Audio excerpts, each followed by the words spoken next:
Well, I don't know if you can hear it, but the sirens are definitely rolling code 3, and they're rolling code 3 in this direction. So did something go on up in the epicenter of the whole protest area? I really don't know. Tempers were getting heated. There's just, the thing that really just is striking when you enter into an environment like this. It's not that different than standing in line for a rock concert or an event, except that there's a lot of passion. Half the people here are essentially paying for the other half of the people here's lives, and that's just the bottom line. Myself personally, I get stung for 40-45% total taxes paid each year when you add it all up here in Taxifornia, as well as being in a high income bracket and single without deductions. Single without responsibilities. but again, a quick note on the whole protest area. Lots of mounted law enforcement, local law enforcement, as well as sheriff's deputies. Didn't see any full-blown RoboCop, battle rattle kind of Bundy Ranch Malheur type of thing. That they were dressed a little more in a more municipal protect and serve kind of garb. So that was nice to see. At least we weren't dealing with RoboCops. But, you could sense as you stood in line here that you were among many kindred spirits. There were definitely other Christians, other believers here. Lots of American flags, lots of clever bumper stickers and stuff like that.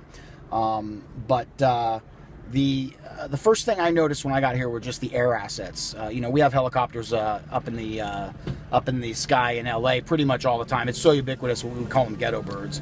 But the number of them was noteworthy. I would say there were at least 10, if maybe not 12, essentially circling the perimeter of the facility here.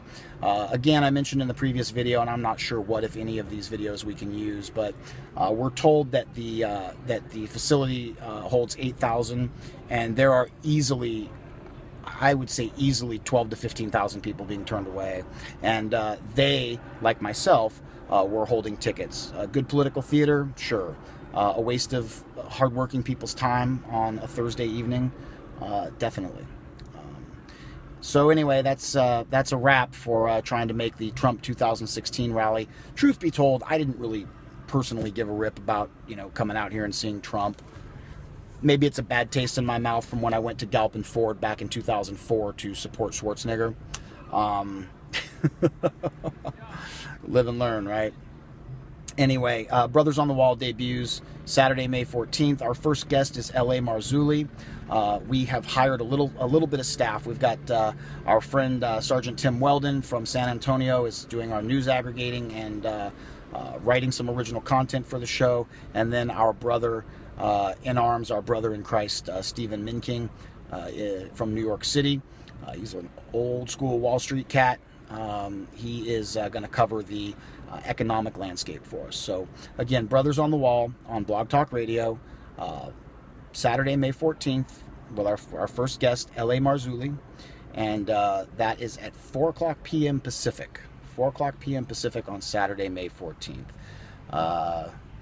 Interestingly, I've been shooting this video for 3 minutes and 50 seconds, and my car hasn't moved at all. So let's move it just a little bit so we feel better.